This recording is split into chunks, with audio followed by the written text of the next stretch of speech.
The Proxmox mini PC home server that I configured in a prior video running Docker, Jellyfin with hardware acceleration, and Home Assistant has been running great, but I want to try to take it one step further. One of the services that I have running on it is Home Assistant, which is how I receive motion notifications from the cameras at my house. My goal is to ensure that Home Assistant stays online for as close to 100% of the time as I can. So the question is, what is the best way that I can accomplish that?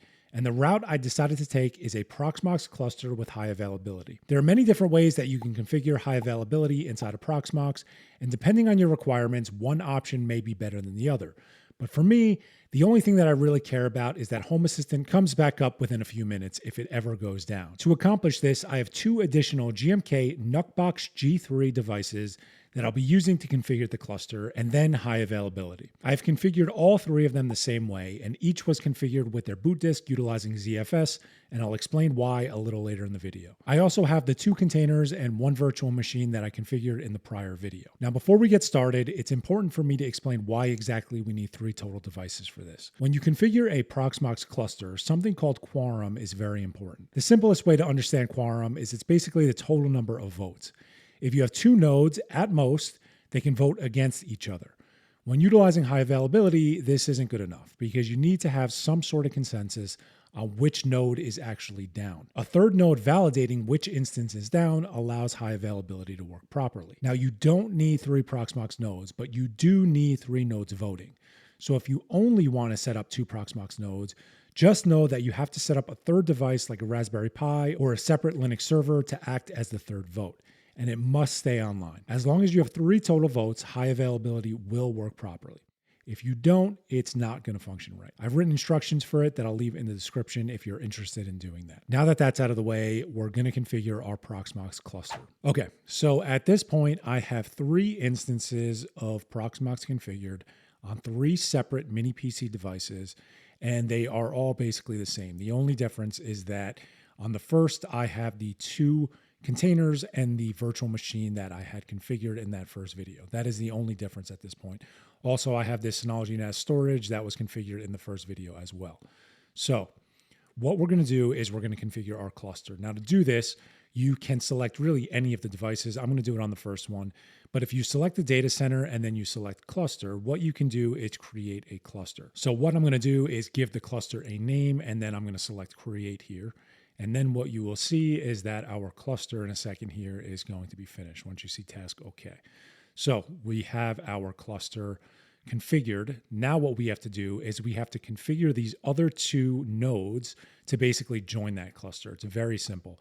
If you select this join information button, you can select copy information. And what that will do is that will copy this join information to your clipboard. And then you can select the second node, go to cluster, and then you can select join cluster. As soon as you paste that in, what you have to do is type in the password for the root user on this first device here. And then what you'll do is select join cluster, and then you will see that in a second here, if you refresh this, you can log back in, and you will see that we now have two of them in our cluster.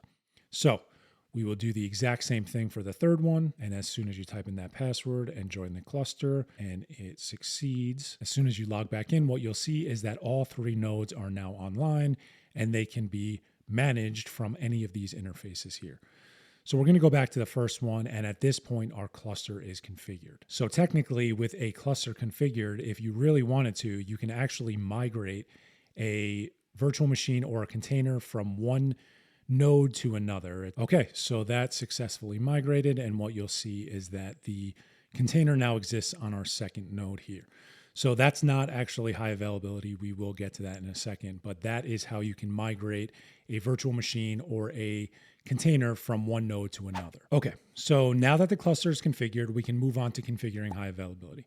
There are two main ways that you can get high availability working in Proxmox. The first is by using shared storage, and the second is by using replication. In general, I'd say that shared storage is a better overall option, but the hardware requirements are significantly higher. You'd either need a device where that shared storage will live, or you can configure Ceph, but for either, preferably, you need to be using a 10 gigabit network, and this specific device doesn't have a 10 gigabit NIC. If you do want to go the shared storage route, you'd basically just ensure that the virtual machine or container is created on that storage, and then you can skip to the high availability section of this video. For me and my requirements, requirements, I'll be utilizing replication, which will basically replicate the VM or container's disk to the other nodes at a set frequency. My virtual machines and containers won't be changing that frequently, so this is a good overall option for me and will allow me to utilize high availability. But in order to use replication, you must use ZFS, and the disk names for high availability must be the same. As long as they are, we can move on to configuring replication. Okay, so what I'm going to do is I'm going to replicate this virtual machine 102 for Home Assistant, and I'm going to replicate it onto node 2 and node 3. So in this local ZFS section, if you click the VM disks, what you'll see is the 2 disks are there. In node 2 and node 3, the disks are not there. So what we're going to do is we are going to replicate this based on a set frequency to those other nodes. So in the data center tab, if you select replication here, you can add a replication job, and then you could select the target, and you can only have one target, but then you would select the frequency. So for me, every 2 hours is going to be fine. And then when you select create, what it's going to do is in a minute here, it's going to actually replicate down. So I'm going to do the exact same thing for the third node. And we're going to wait a second, but what you'll see is that the 2 disks that we had in the first node will now exist in the second and the third node. Okay, so while that was running, I also created 2 more replication tasks for the Docker container here. But what you'll see is that in the local ZFS section for the second node, we now have the 2 disks. So it will match what's in the first node. And once the replication task finishes, it will exist in this third node as well. Okay, so now that the disks are replicating or you're using shared storage, we can configure high availability. For this setup, the downtime will be somewhere around 2 to 5 minutes, meaning that as soon as one node goes down, any VMs or containers that are configured with high availability should be back up and running on a second node within about 2 to 5 minutes. For me, this is perfect, but if your requirements require a lower total downtime, you should look into setting up something like Ceph because it's going to function a lot better in that regard. All right, so let's configure high availability. So in order to configure high availability, what we have to do is select the data center tab, and then we're going to go to high availability. And the first thing we're going to do is create groups because the groups are actually very important for this.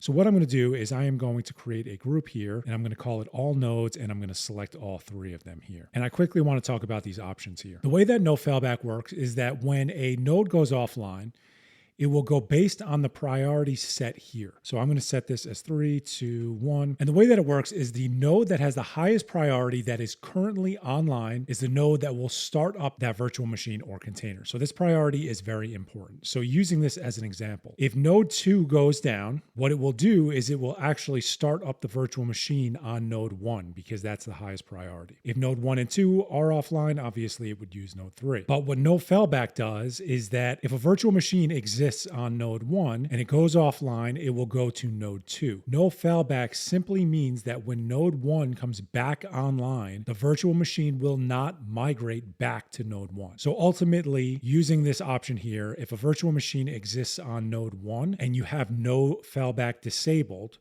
what it will do is it will always attempt to run that virtual machine on that first node. I will demo this in a second. What restricted means is if you have 2 nodes selected here, it will only use those 2 nodes. So for me, that's not going to be important for this, but that's how that works.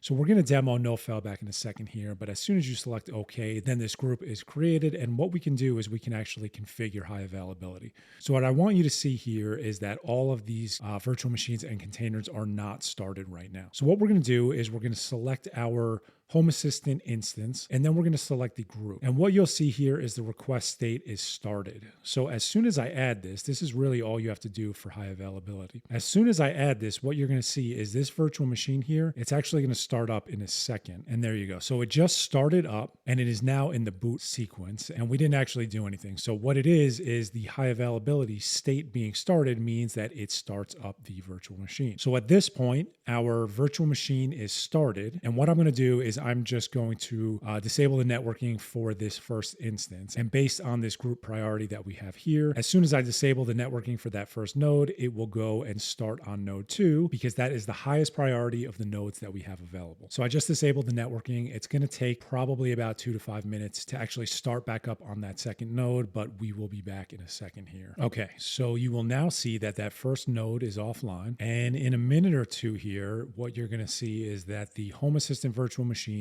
is going to start back up on the second node that we have here. Okay, so it is now in the second node, and in a second here, what we're going to see is it's going to start up. Okay, there you go. So now it is in the process of starting up. So the high availability worked. The first node went offline.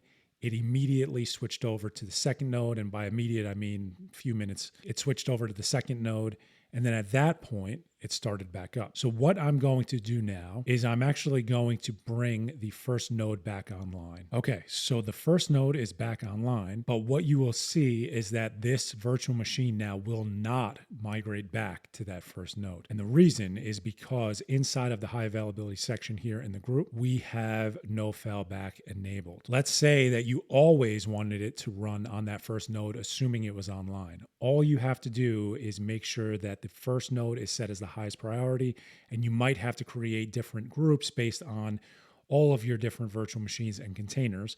But as soon as you uncheck that and select OK, what you're going to see is in a few seconds here, this is actually going to start to migrate back to that first node. Okay, so there you go. It started to migrate back to that first node because the first node is set as the highest priority, and it has now gone back to the first node. And in a second here, you'll see that it is now running on that first node. So that no failback option is very important. In a lot of cases, I like to have set nodes for specific virtual machines and containers, and I do not use the no failback option, but I will create multiple groups based on exactly what configuration I want. So in terms of high availability, that's really all there is to it. If one of these nodes running a virtual machine or container goes offline and high availability is configured for it, it'll automatically start on another. Like I said earlier, your requirements will ultimately determine if you should or shouldn't use replication.